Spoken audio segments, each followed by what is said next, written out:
I came in contact with Buddhism when I was working at the fabulously named place called the Home for Incurables. It gives you a lot of hope. You're not getting better, you're here to die. Do you know? It was quite a sad place. It was a big brick of a building about 6 floors high, and it was kind of half was a nursing home and half was actually, most of it was people who'd had, motor vehicle accidents and stuff like that, and so they were quite severely, usually neurologically damaged, injured, so, they weren't getting any better and needed kind of 24/7 care and things like that. It wasn't a very cheery place. We tried, but anything you call the Home for Incurables kind of sets up a limited expectation, So I'm talking on, what is it, the right? What's it say? What is the right thing and how do you know? That's good. So we're about to find out, is it the right thing to prepare a Dharma talk and have notes and maybe a PowerPoint presentation or not? We'll have a better idea at the end. This idea of what's right and good, it goes throughout human history. So you look at every religion and practice and government, and there's always this idea about what's right and what's good, and they kind of get quite entwined in terms of, the good is right and the right is good, always. So if you're on the side of right, you're on the side of good, and if you're on the side of good, you're right, because you're good, and good's always right. But I guess we learn very quickly in life it's just not that black and white. It's not that simple, And even with our own experience of being alive as being a human being, if we're honest with ourselves, we're well aware that we have good tendencies and not so good tendencies. So Seinfeld made, 10 years of comedy out of that clash between wanting to be a good person but wanting to get your own way. Because they're not compatible all the time, because it may bring you in conflict with others. I just moved into a new house about 6 months ago. I'm in a nice middle-class suburb, leafy trees, big houses, professionals. So the first day I'm arriving up to look at my house, I see my very well-dressed neighbour, who obviously is a solicitor or something like that, putting his rubbish in my bin, which is obviously my bin. And then he sees me. It's like seeing a kangaroo caught in the headlights. But he's a good person, isn't he? He's just a lousy neighbour. And the other day, about 2 months ago, I think there was there was a fire or crane crashed in the city, and gridlock in every direction, within kind of 5 k's of the city. So, like everyone else, I was lucky at the time. I was catching the bus and the train, but I was at an intersection just down there, about half a k away. It's a big intersection between Bridge Road and not Missenden, must be Church. Anyway, it's gridlock. No one's going anywhere. The lights go green. No one moves. Finally, there's a little bit of creep. There's a few car spaces to get in, and so I see this person. They patiently waited. And then they finally had a turn, and there was just enough for them to get in there. Then I watched this lovely middle-class lady, probably been a teacher or something all her life, but clearly not going to wait anymore. And she drives across and jams in front of him, and then just kind of sits there. So, everyone's angry with her, of course, but she's not waiting. And then I just had this thought. I thought, well, it's true what they say about the thin veneer of civilization. That's what happens in a traffic jam. What's going to happen if there's no food or water or electricity? How quickly will it lock your doors? People's self-interest takes over very quickly. So we have a history just as human beings of being concerned with the good and the right, and you see it in every culture, no matter how tribal or civilized they claim themselves to be. And a lot of effort goes into making sure things are done the right way. And you see this particularly, say, like with burial rites, death rites. You can start a war if you don't. Having worked in oncology years ago, particular religious traditions, once someone dies, they have very strong beliefs over what has to happen with the body and stuff like that. Well, the body's gone, the person's gone. I personally don't think it matters, but it matters to a lot of other people. Do you know? So this idea that things have to be done right can create a lot of tension in everybody. And quite often when we come to a spiritual practice, if you come to something like Buddhism, or when,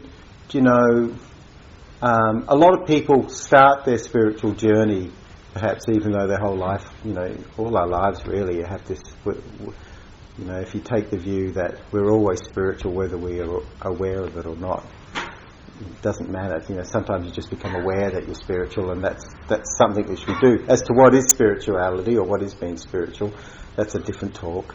But we'll assume at the moment that you all accept the idea of spirituality being something, and quite happy to talk about it at some other time. But it's an experience of truth, really.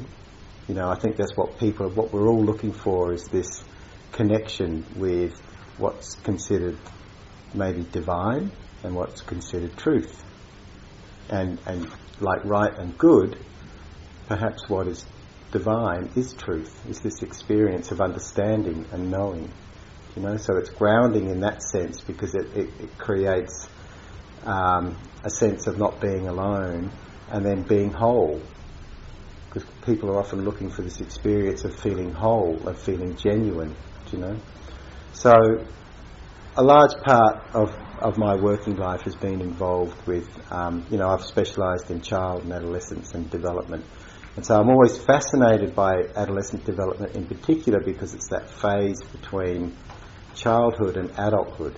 And one of the things that are really important to teenagers, even though they're as hypocritical as any politician you will find, they're always right, they're never wrong. But what they're really looking for is genuineness, authenticity. They want to be real. They want to feel real. Even if you go back to that famous book about, Holden Caulfield, Catcher in the Rye, the famous refrain of Holden Caulfield was, "It's all crap. It's all bullshit." Everything he saw around it was crap. It's not so much that it was, it's just that he was lost. So he couldn't identify what was good or real. And because he couldn't do that, and teenagers kind of have a sense of innate, there's this unconscious thing that happens to us, I think, in adolescence, because we're aware that we're in transition to something else, as we always are, but it's just more heightened in adolescence. They're frightened of losing something by connecting with the wrong thing. Therefore, they can tell you what they don't like, they just can't tell you what they do like. And again, what's really interesting about most adolescents is they become very idealistic about stuff. The world should be like this. There shouldn't be any war. There shouldn't be any famine. There shouldn't be any poverty. Everyone should be equally treated. Like the idea, we all agree with the idea, but that cynicism of adulthood comes in, of experience, where we find we can't create the ideal version of existence. We can't, we have to compromise all the time. So how do we compromise without losing integrity? Oh, thanks. How do we compromise without losing integrity? That's the practice. Because we're faced daily, on a daily basis, we're faced with these challenges. Not to run a red light when you're in a hurry, Not to push the last person out of the bus queue just because it's full. I better run there, I'll just walk a bit quicker. Not to put your garbage in your neighbour's bin. These sorts of little things, because they compromise our integrity in that sense, And then we all like to say, I'm a good person, I'm not a bad person. And yet privately there might be this thing, I am a bad person. That's why therapy is such big business. There's lots of people out there that think they're bad, innately bad. And I can tell you again from working with adolescents, it's very, when they're suffering and having problems, they have three core things that kind of stick inside them, and it's the sense of being worthless, the sense of being bad, So mum and dad didn't split up because dad was having an affair with the next door neighbour. It's just that I'm such a burden to be around that, dad thought he'd have a better life without me. Kids always kind of blame themselves for things that adults do. and then on top of that is this sense of being empty of something, of value. So, and a lot of them then, and a lot of the times we carry that into adulthood as well, or we have that secret fear, So they're very demotivating feelings. So then people go through a process. Some people either get swamped by these things or these feelings, or they protect themselves from them by becoming, having very strong kind of views and opinions about things. Because then you don't have to think too much about what's going on inside you. You don't have to worry about feelings that might overwhelm you or take over, because the world's like this. Years ago when I worked in drug and alcohol, they used to do this, I don't know if they still do it, they used to do this terrible thing to recovering alkies, and which was basically take them to a place like Hillsong. That was part of their practice, And I always, the wonderful thing about, alkies and druggos, as they call themselves, is, I'm a druggo, mate, it's not, which is much easier to connect with when they're in recovery and they're being a bit more open and honest, is they're funny as hell, because they are actually quite truthful and honest about stuff, a lot of them.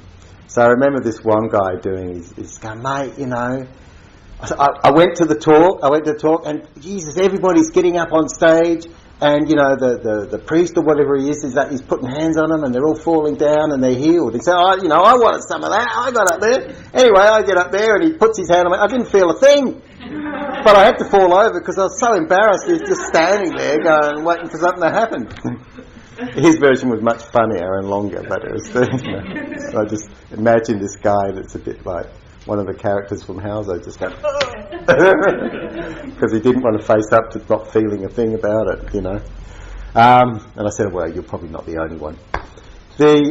But what I worked out with that process, though, particularly for a lot of the recovering alcoholics and addicts, was that, their kind of moral world had been shattered by their own behaviour, and often they never actually had a real moral compass, a lot of them, from where they came from.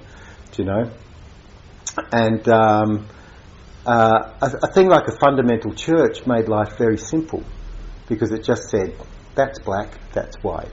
You go this way, you don't go that way. And it made life kind of understandable and manageable for them for a while. So it did actually benefit a few of them, as much as you might think, but it gave them a very clear path to follow, and that's all they had to worry about. So it kind of worked a lot for some of them. After a while, though, if you kind of start to realise things are not black or white. You take a thing like euthanasia. Well, look, even your old dog dying. My dad's dog recently had to have it put down, and old Lockie, clearly was still enjoying life. He still enjoyed his dinner. It was getting harder and harder for him to stand up at times, but he still enjoyed having something to eat and going for a couple of steps outside and coming back. And so, Dad and I had a conversation one night about, whether we should put him down or not. And Ajahn Brahm had once given a very good talk about, when you want to step on an ant, whose misery are you trying to put it out of? Your own or its, because you don't like to see it suffer. So it's better off if it's dead, so I'll step on it. I'm doing it a favour. We come up with a rationale for the things we do. But he also gave he said that with animals they often know themselves. So I just said the same thing to Dad. I said, well, look, how's he at the moment? And he said, he seems all right. He just sleeps all day and he gets up and he goes out for a wee and comes back and he sleeps all day. I said, well, there doesn't seem to be a real reason for it at the moment, and so he didn't. And so old Lockie went for another 3 weeks, and eventually Dad had to take him to the vet and had him put down, and clearly he was very upset. But when he was telling me about it, he said, the old dog sort of, he got to put him in his lap, and the dog's head was in his lap, and he said, when I did that, he just let out a big sigh, I said, well, it sounds like he was ready to go. So, after that, the vet put in the injection and he went to sleep. And it was very quiet and peaceful, So that's a hard thing. Is euthanasia right? It's a very personal choice, isn't it? So, this is the difficulty if you have a legislation for or against. I can think of times when it's entirely appropriate, on a personal level, most of the time I wouldn't opt for it for myself, but I can understand other people wanting it. That's what having worked with suicidal people for a long time, you understand that it's another form of euthanasia, There's all sorts of weird things out there. I heard a medical case recently where doctors amputated the legs off a perfectly healthy man. Both legs, right up here. What do you think about that? Just went in, took them off. It wasn't a medical mistake. It was done consciously. So this fella had a body dysmorphic disorder, and he was convinced, or his experience of his legs they were not his. Yeah, there's a few things out there, I can tell you.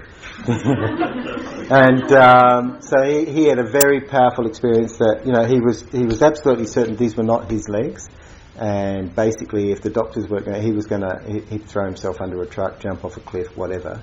He wasn't going to continue to live with those legs, but he was perfectly agreeable to spending his life in a wheelchair or with artificial legs, as long as those legs weren't there.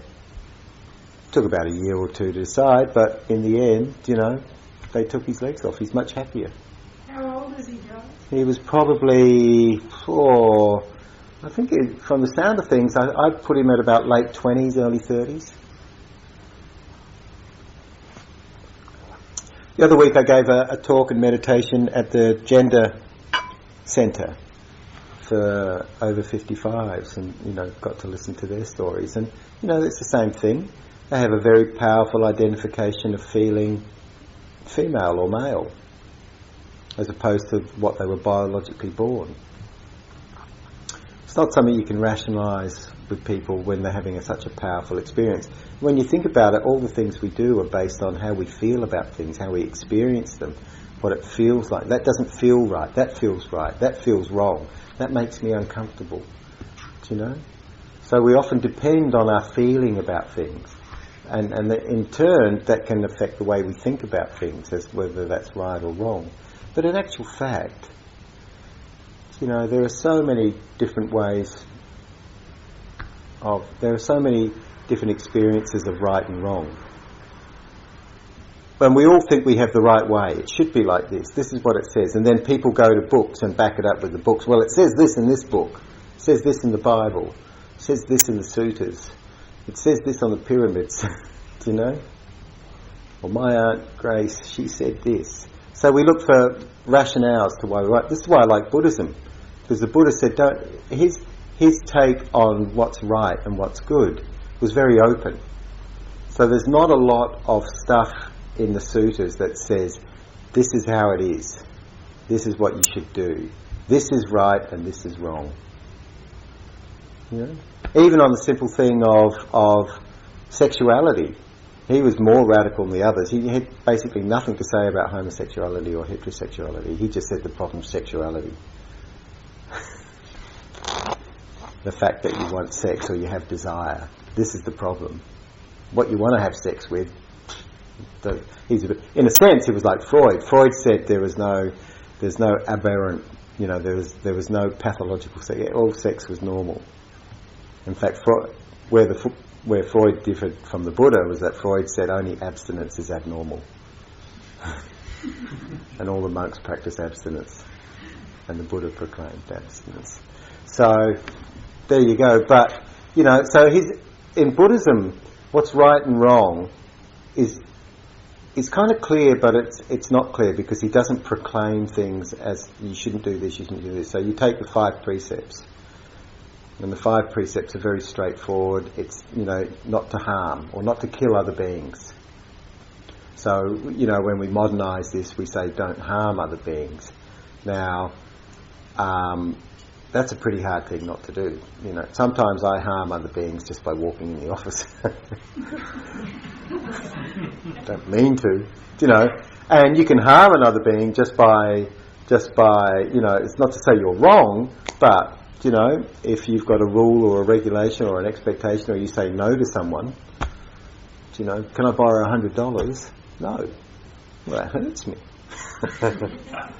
Is that the wrong thing to do?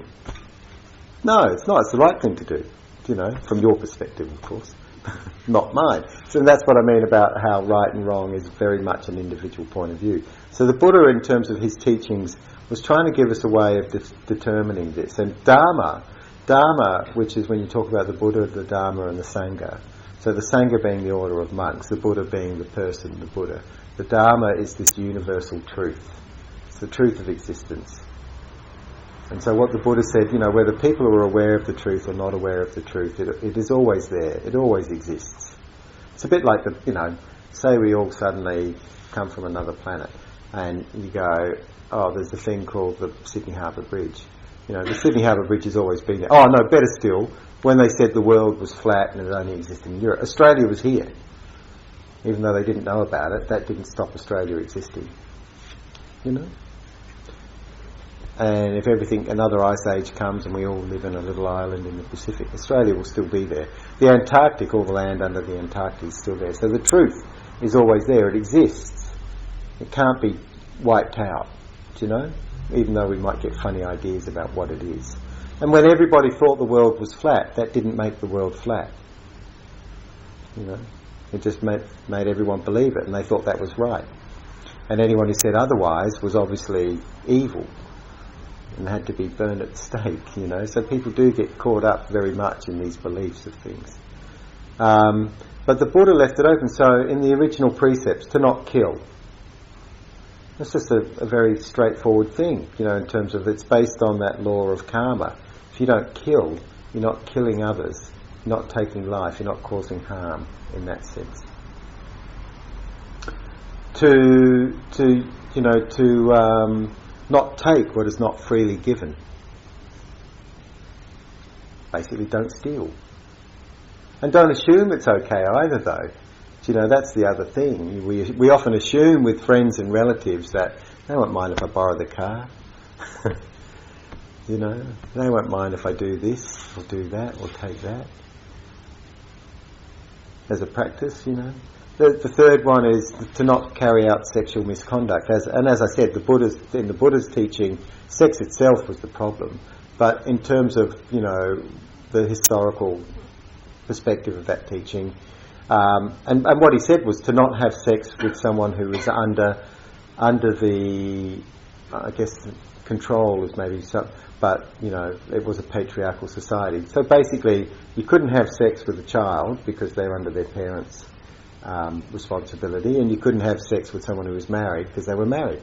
So basically, that's what it was about. You have sex with your partner, your married partner, but that's it. But there wasn't quite much. There wasn't a lot of teaching outside of that. There's a very peculiar teaching once about he gives to the young monks. Back in the Buddha's day, they used to, and some still do in Asian countries, they had these things called charnel grounds. So a charnel ground is basically they would leave the bodies to rot out in the open and decompose. And so part of the practice for a lot of monks is to go and meditate over a decaying body. So you start to really confront the issue of impermanence and the foulness of the body and stuff like that. But he used to tell the young monks, don't pick a young girl's body to meditate on. Because what he understood was that the mind will make something out of anything, you know, especially when it's denied these things. People often, when they go on retreats, have this idealistic expectation. It's going to be great, you know. I've been living my life at 1,000 miles an hour for the last 10 years and, you know, drinking and smoking and carrying on, or even not doing those things, just living in the world, driving to traffic, going to work, watching telly, cooking dinner. And I'm going to go on this wonderful retreat for, 2 days or 10 days and just bliss out. Do you know? And so, if they haven't run home in the middle of the night by the second or third night, they might stay. Because what happens is, when you sit down and try to be quiet, all that noise comes to the surface. Because that's what's going on. So you've got a goal, you've got an aim, which is a really good goal and aim to have. The trouble is you have to accept the fact that your mind's nowhere near that yet. Do you know? I might want to be an Olympic marathon runner, but I've got a much better chance if I start training, start doing a couple of jogs around the oval occasionally, do you know? So people often want to be calm and peaceful and just, bliss out. But and so the expectation's fine. The desire to want to do that is a good attachment to have. But you've got to be gentle on yourself. You can't expect yourself to just suddenly, reverse where you are. And that's why often people come to meditation and leave very quickly. Well, that didn't work. I felt worse. I felt mad.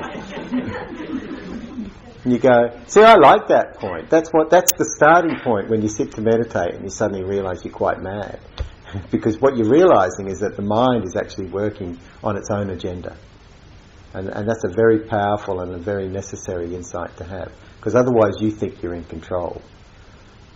And if you really believe you're in control, why are you unhappy?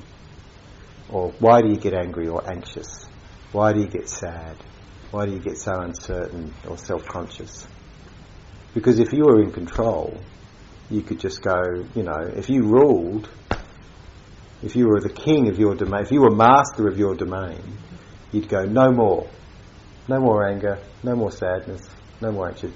I'm now calm and peaceful. And you would feel calm and peaceful. You wouldn't have to fake it. The anger would dissipate, but it doesn't. Because it's in control of you. And what we do, we reverse engineer. All these things happen, and then we go, well, you made me angry. It's much easier if I blame you. I'm not angry. I'm a good person. But you made me angry because you didn't do what I wanted you to do, or you did something I didn't like. So if you stop doing what I don't like, I won't get angry. So you're in control of my feelings. It's all out there. It's not in here. I'm actually a very decent, peaceful person if I'm treated the right way. Aren't we all? But these other bastards get in our face all the time. So many different ways. But we can't control them. I've had a wonderful experience with my one of my admin staff out at Camperdown. She's a Camperdown girl. She's great, Sue. She tells you, I'm not doing that. She's hilarious. Anyway, the other day, I've been out there for about 6-7 months, kind of doing 8 months. I'm doing 2 jobs at once. And we've had, she's like, I want a word with you. She's always saying, well, I don't get to choose, So she does. And then the other day, it was really nice, she came up and she looked at me and she was entirely confused and perplexed. She says, I don't know. I had one of those days. We all have those days when everyone gets in your face, and I'd had this one person after another. And then I'm sort of cracking jokes about something stupid in the admin, and she just stops and says, where do you come from? How do you do it? I said, do what? She says, you get all this shit from all these dickheads all day long.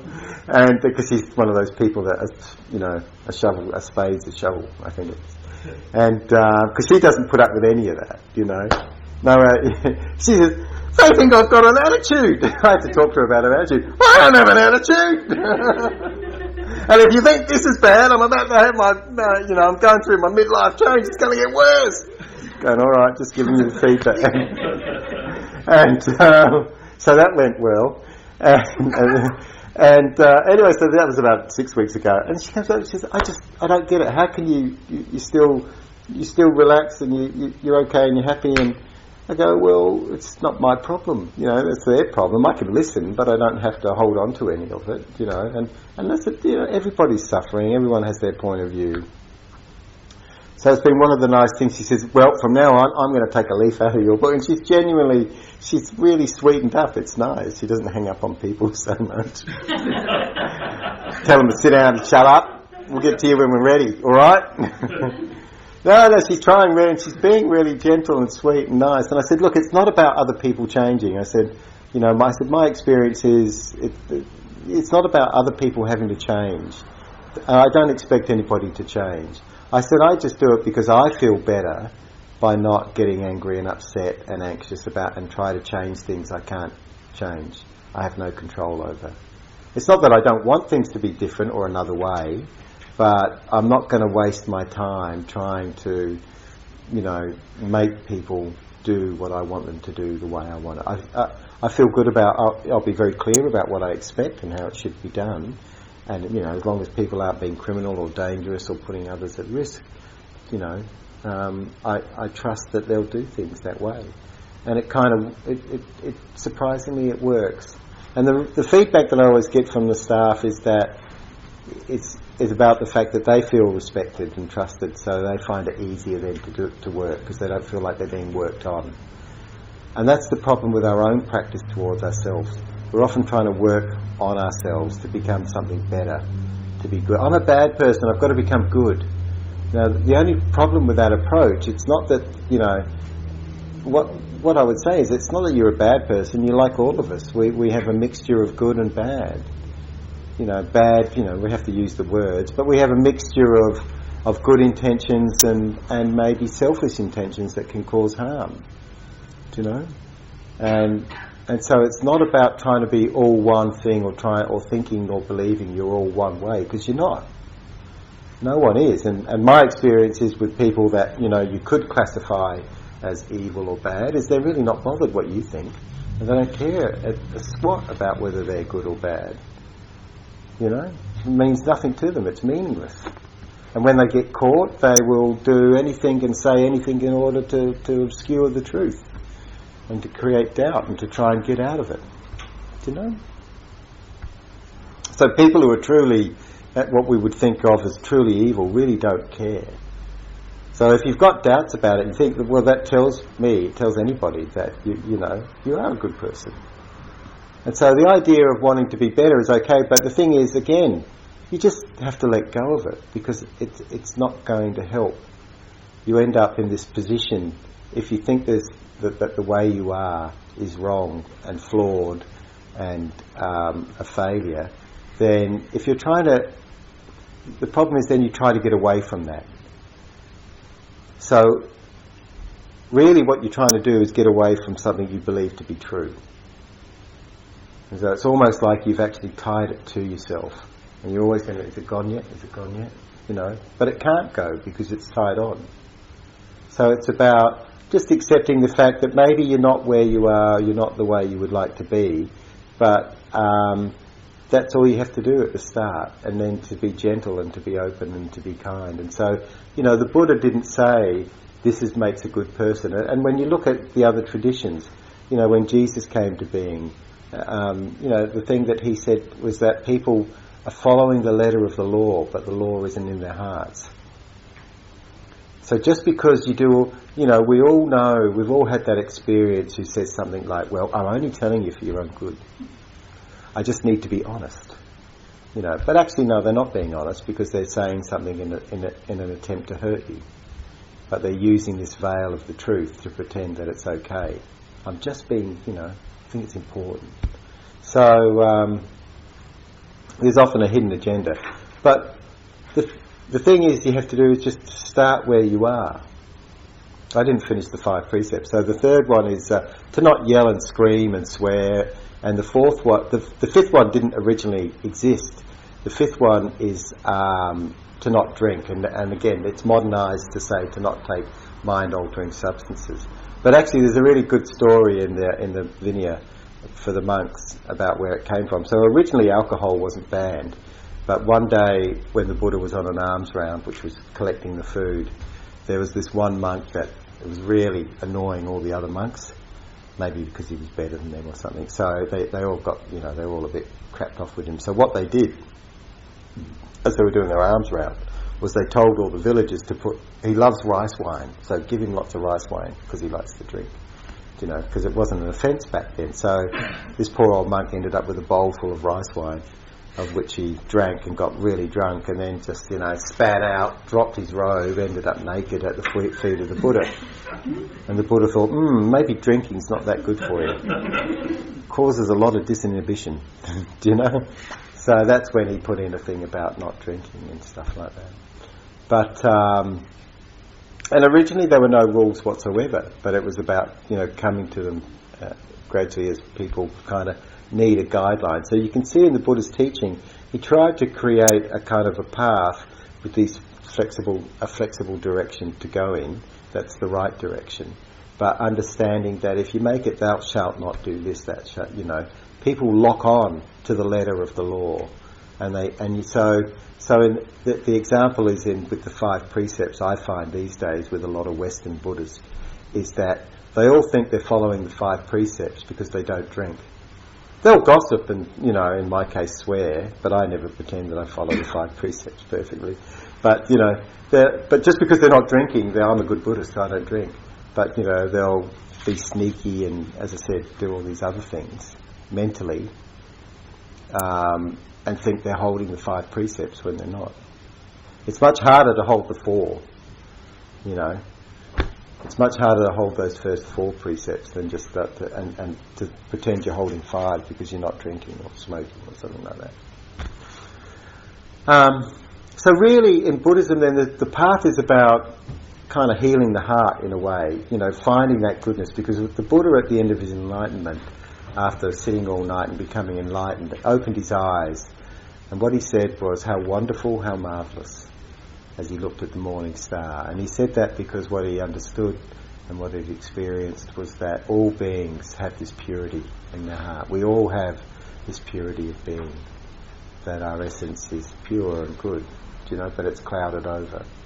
Because we're always trying to be someone, and we're always trying to get somewhere, and we're always trying to control everything around us to be just right. When it's like this, then I'll be okay. When it's like this, I'll start practicing.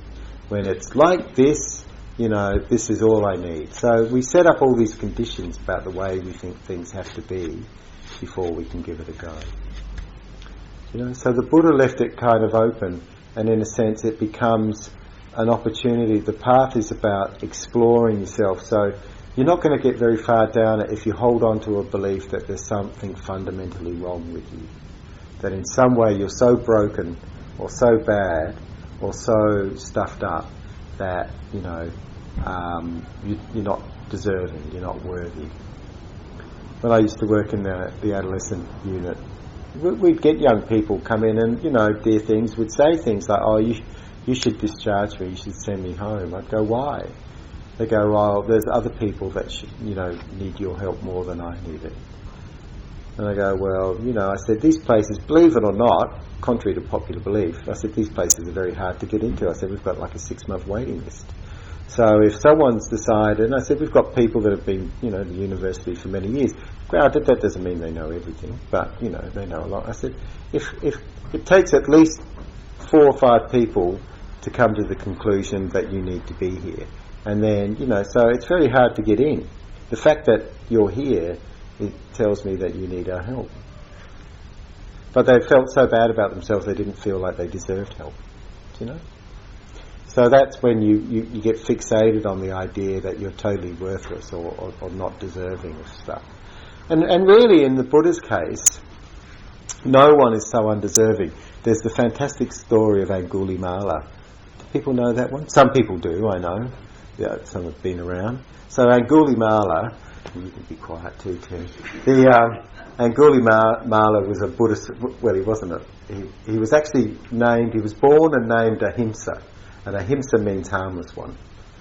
And he was born to very well-to-do parents. His dad was a senior kind of court attendant, to the king, like one of the king's main advisors.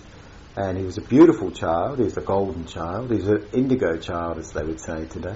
And so very spiritually developed, very sweet-natured, very peaceful. And went to, when he was about 17, said, I want to become, I want to discover the truth. So he went to stay with on a kind of spiritual, a guru's, what do they call them? I don't know. It wouldn't be called a monastery, would it, Kim? It'd be called, I don't know. Ashram, yeah. So, went to the local ashram with the local guru, very well-to-do, well-regarded guru, and pretty quickly all the other students at the ashram became very jealous of him, and very quickly he became the favourite of the guru because he practiced diligently, he was so well-behaved, he was so virtuous, and it really annoyed everybody else, because it just seemed so easy for him. So they started to whisper into the guru's ear that, Ahimsa was sleeping with his wife. And shagging the missus, and you know, of course, they kept planting the seed and stuff, and so after a while the guru sort of believed this, and he decided to get his revenge on Ahimsa.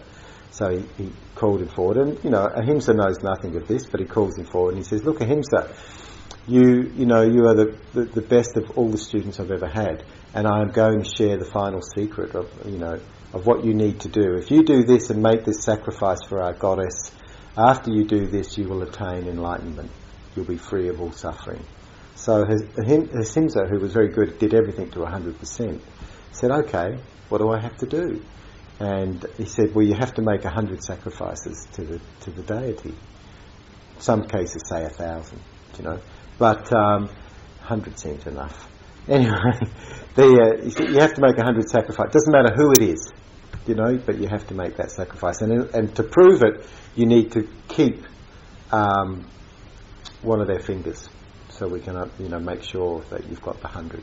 And when you've got the 100, come back to me, and we'll go through the final ceremony, and you'll attain the highest level there is to attain. And he goes, great, off he goes. Very fit young man. He starts carving it up. Lives in the forest, you know. Pretty soon, after 6 months, he's got a big beard, and he just looks like a wild man. His eyes are on fire, you know, and all he can think about is killing people in order to get the 100 fingers. He ends up being called Angulimala because it means a garland of fingers. So as he was killing people, he'd cut off the finger, put it in the string, put it around his neck. So pretty soon he's got quite a good collection of, you know, necklaces, finger necklaces. Mind you, he scared all the local villagers to death, and so they end up making a plea to the king, please come and rid us of this serial killer. You know, like he's killing all our family and friends and relatives and stuff like that. And you know, Angulimala is going hell for leather. He's racking them up, you know, fast as, until he gets to the point where he's only got one more to go. And he makes this aditana, which means he makes a determination that even if my mother should walk into the forest today, I'll kill her. So I get there. That'll be the last one I need, and then it's all over. Do you know? So the Buddha happened to be in residence nearby and sort of picked up on this determination that came out, and he thought, oh, you know, if he does that, because there is only about 3 or 4 things you can do that'll stop you ordaining as a monk, and one of them is killing your parents or a Buddha. But that would have prevented him from becoming a monk if he killed his mother. So the Buddha decides to, you know, stop this from happening. So he walks into the forest, and luckily the first person that Angulimala sees is the Buddha. So he goes, right, that's it, there's my last victim, and he hasn't got much blood in him, I'll catch him in no time. So off he goes, and then it's a bit like one of those dreams when no matter how fast you run, the boogeyman behind you keeps getting closer, do you know? But in this case, no matter how fast Angulimala ran, he could never get closer to the Buddha. And he, you know, in the end he was just exhausted, and he goes, stop, why won't you stop? And the Buddha turned around and said, I have stopped. I stopped a long time ago.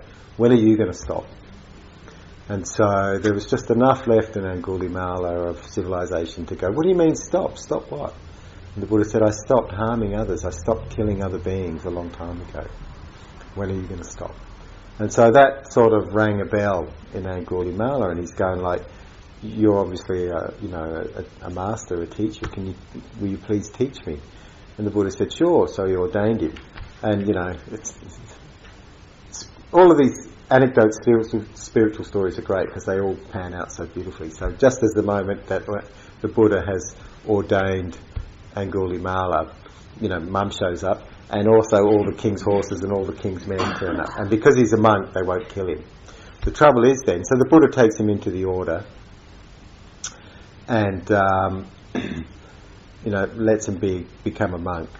And then unfortunately for Angulimala, when they do the alms rounds through the villages, all the villagers, he gets every bone, basically over the next few years, he gets every bone in his body broken a few times over, because he's killed a few relatives around the place, you know. So everyone gets their revenge. When he comes around asking for food, they give him rocks and sticks and stuff like that. He puts up with it, never says a word, you know, never complains. And, you know, the other monks give him food and stuff, that keeps him going. And then the other problem for him, he says, is that when he starts to meditate, when he sits to meditate, he tells the Buddha, all I see are the faces of the people that I've killed, begging for mercy or begging for their lives or screaming in terror. And he says, I can't find any peace or quiet because the only thing that comes up is all the harm that I've caused. So in Anguli's Mala case, because he's probably done a few more things than the rest of us, the Buddha gave him a blessing, a chant blessing that he could do for pregnant women so that they would have a painless childbirth. And so he became famous for that. And he became enlightened about 2 seconds before he died. So on the final beating, it finally kind of took its toll. But as he was dying, and he was able to let go, and that's when he experienced enlightenment. As the teaching goes, as the story goes. So, as a metaphor, though, why it's important to us is to say that I'm assuming that none of you have killed 100 people in your life. It was the same as like when I was working with kids. They'd go, "I'm bad." If you really knew me, if you knew how bad I was, you wouldn't talk to me, you wouldn't try to help me. And again, I'd go through this thing with them. I say, "Well, what have you done? Have you, robbed a bank? No. Have you killed someone? No, I wouldn't do that. Okay. Do you steal money from old ladies? Oh, no, that's a terrible thing to do." And they actually haven't done anything. But what they do is they feel bad. And because they feel bad, they think they are bad. The trouble is that's okay for kids, but if you hold on to that as you grow older, it makes it actually very easy to then keep doing the wrong thing. Because then you go, well, that's the way I am. That's why I do it. So it becomes an excuse to then be harmful to others or not very helpful to yourself, you see. So, but it's not who we are. We are not. When you look inside yourself, and this is what meditation is good for, what you find out is that it's not, you can't, it's like a car. Where is the heart of a car? What is a car? Like if you pull a car apart, is there a part of that car that's more essential than any other? And you can take all the wheels off, it'll still start. You can take the battery out, but you can still roll it down a hill. They all have power steering now, so it's a bit hard, But you get the point. The car has no central point of being that car. It needs everything together in order for it to be a car. And it's the same as being a human being. With all the technology we've got, CAT scans and MRI scans, there's no central part of being a human being. There's no core point. Even if you take the brain out, the heart will keep beating for a couple of minutes. It'll stop eventually. But if you take the heart out, the brain's going to shut down pretty quickly. Do you know? Remember that old joke? There's an old joke about why the arsehole actually rules the human beings. Rules us. All the organs were having an argument, but the brain's going, it's me, without me you can't think, you can't do anything, you can't plan. The heart goes, it's me, if you didn't have me pumping blood, you wouldn't be able to walk or run. The lungs go, well, it's me, if I wasn't breathing in and out, you'd stop. And then, in the end, the arsehole goes, excuse me, I think it's me. They all laugh at him. So then the arsehole clamps up, right? So after a few days, the person gets really constipated, they can't think straight. Don't know what they're doing, walking into things, the lungs start to choke up, the heart's clogging up, So, I think it was a metaphor that there's a lot of arseholes in charge. But when the brain itself, there is no brain central either. We know enough about neurology now to know that the brain does something really weird with the way it works. It doesn't do what we might do, have everything else with a headquarters. There's no headquarters in the brain where everything goes and then comes out. Do you know? It actually gets done in all over the place. So there is no brain central. There's no heart central. So in actual fact, the point of that is that, you won't find a true sense, a true self in that way. What you find is an experience of who you are, or who you think you are. It could be your mood. Which part is more you? When are you more you? What is the most real you? Why is it you can do good things for other people and you discount them, but you do one bad thing and you hold on to that? Do you know? and overemphasize it. It's not the 99 good things you've done, it's the one bad thing that suddenly outweighs everything else. That sort of stuff, you know. So we often have a bias in the way that we perceive, and we often it's easier to look at things and accept that, oh, that's who I really am, you know, that's what I'm really about. But actually, in fact, you know, whatever feeling you're having today, whatever mood you're in today, is it the same as yesterday? Is it the same as a year ago, 5 years ago? Is it the same as the weekend? Is it the same as it was at the beginning of the day? Or the middle of the day? Was it the same as after your first coffee? You know, so again, at which point is your experience of being alive and moving through your day the most real, the most you? They all are, and what it tells you is that we are all kind of an experience of things, but we're not a solid object thing.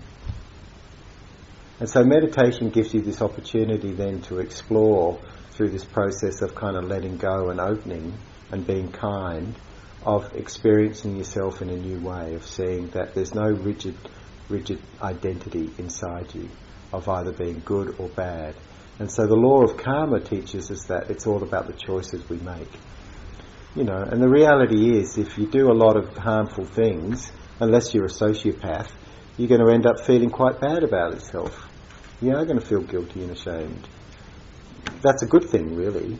At least you've still got a conscience, you know.